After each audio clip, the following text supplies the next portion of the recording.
आप प्रोड्यूसर को डरा दो कि आपकी फिल्म गर्म नहीं है तो वो करोड़ों रुपए खर्च करने लग जाते हैं। मार्केटिंग एंड प्रमोशन से अगर फिल्में चलती तो फिर सभी लोग फिल्में खराब बनाते और 20 करोड़ 25 करोड़ 15 करोड़ मार्केटिंग और प्रमोशन पर खर्च कर देते और पिक्चर चल जाती। आप जो भी स्क्रिप्ट फाइनल करता है वो ये सोचता है कि मैंने ये फाइनल कर ली, ये सही है।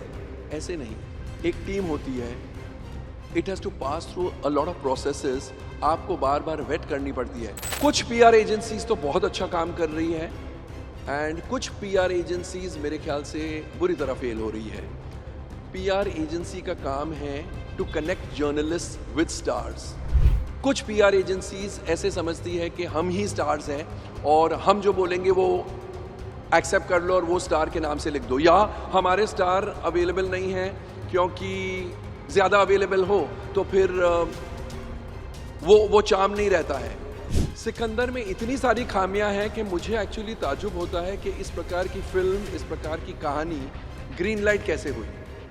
एक्चुअली राम गोपाल वर्मा ने मेरे शो पर कहा था कि marketing survives on the fear of producers. आप प्रोड्यूसर को डरा दो कि आपकी फिल्म गर्म नहीं है तो वो करोड़ों रुपए खर्च करने लग जाते हैं।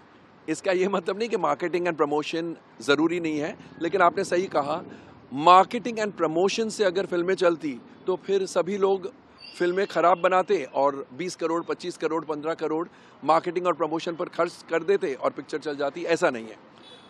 Heavily marketed films can flop and poorly marketed films can also work wonders at the box office. Content चलता है, एंटरटेनमेंट कोशेंट चलता है, बाकी सारी चीज़ें एड ऑन्स, ये हेल्प करती है, लेकिन ऐसा नहीं कि पिक्चर के फेट को, एक फिल्म के फेट को बदल सकता है। देखिए, एक मेजर चेंज जो आया है जर्नलिस्ट और एक्टर्स के रिश्तों में, वो ये है कि अब ये जो एक्टर्स हैं they are surrounded by their team. एक मार्केटिंग मैनेजर है, एक इंस्टाग्राम रील्स पोस्ट करने वाला है, एक फोटोग्राफर है, 2 बाउंसर्स हैं, एक बॉय है, एक कॉस्ट्यूम वाला है। तो ये मतलब the closeness between stars and journalist has reduced. इसका ये मतलब नहीं, कुछ एक्टर्स हैं जो इन सब को पार करके जर्नलिस्ट के साथ वन ऑन वन रिश्ता कायम रखते हैं एंड मेंटेन भी करते हैं, लेकिन जनरली स्पीकिंग दूरियां बढ़ रही है, which is not good. Overall industry की जो फिल्में फ्लॉप हो रही है, नॉट पर्टिकुलर वन फिल्म, उसका रीजन आप मोटा-मोटा क्या मानते हैं? सिर्फ और सिर्फ काम चोरी, स्क्रिप्ट में काम चोरी। आप जो भी स्क्रिप्ट फाइनल करता है वो ये सोचता है कि मैंने ये फाइनल कर ली, ये सही है।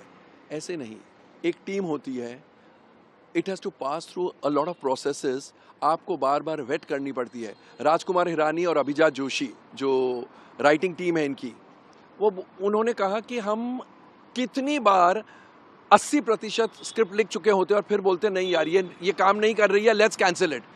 ये होती है स्क्रिप्ट राइटिंग और ये होती है पैशनेट फिल्म मेकिंग।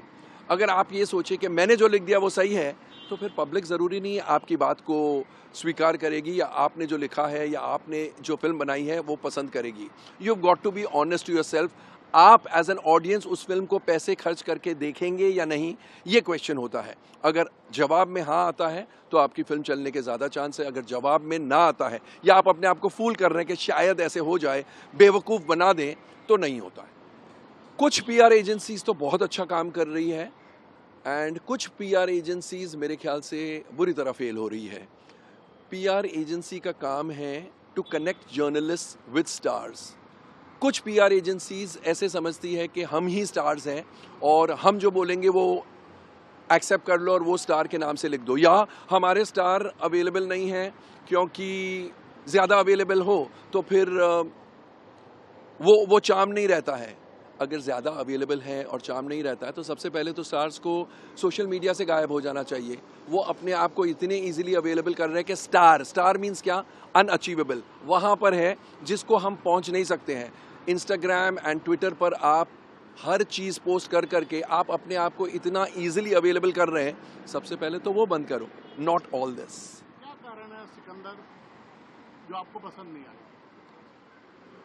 सिकंदर में इतनी सारी खामियां हैं कि मुझे एक्चुअली ताज्जुब होता है कि इस प्रकार की फिल्म, इस प्रकार की कहानी ग्रीन लाइट कैसे हुई। सबसे बड़ा मुद्दा उस फिल्म का ये है कि सलमान खान की वाइफ मर जाती है और वो ऑर्गन डोनेट करती है। आंखें किसी को, लंग्स किसी को और हार्ट किसी को, तो 3 ऑर्गन रिसिपिएंट्स हैं उनके। अब सलमान खान की दुश्मनी विलन से है जो सत्यराज है। कैन यू बिलीव पूरा सेकेंड हाफ इस पर टिका हुआ है कि सलमान ये सोचता है कि सत्यराज यानी विलन जो पॉलिटिशियन है वो अब इन 3 ऑर्गन रिसिपिएंट्स को खत्म करने की कोशिश करेंगे। कभी आपने ऐसे सुना है? सलमान खान से दुश्मनी है उसकी, सलमान खान की वाइफ को खत्म कर दिया, अब वाइफ ने जिसको ऑर्गन्स डोनेट किए हैं उनको भी खत्म करेगा। आई मीन इतनी बैंक्रप्सी ऑफ आइडियाज कैसे हो सकती है कभी लाइफ में? आई मीन इतनी बैंक्रप्सी ऑफ आइडियाज कैसे हो सकती है कभी लाइफ में?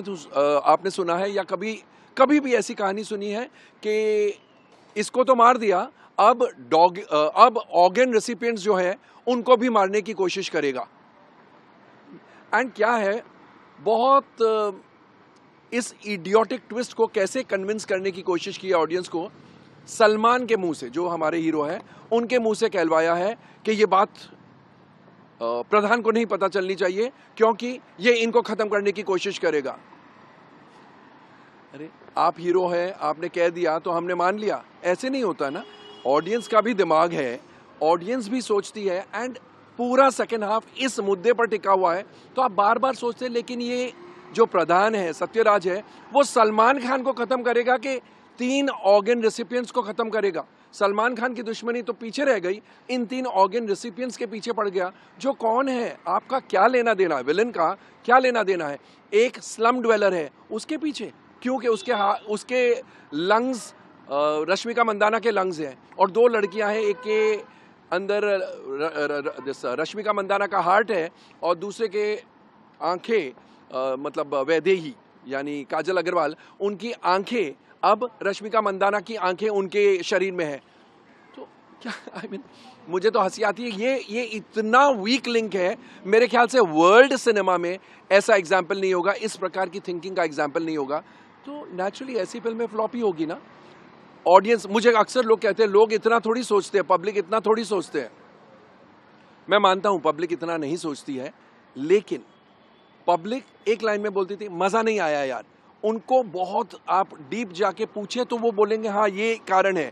दे may not know to express, but उन्हें ये समझ है, ये तमीज है कि अच्छी कहानी क्या है, अच्छा ड्रामा क्या है और बुरी कहानी या बुरा ड्रामा क्या है।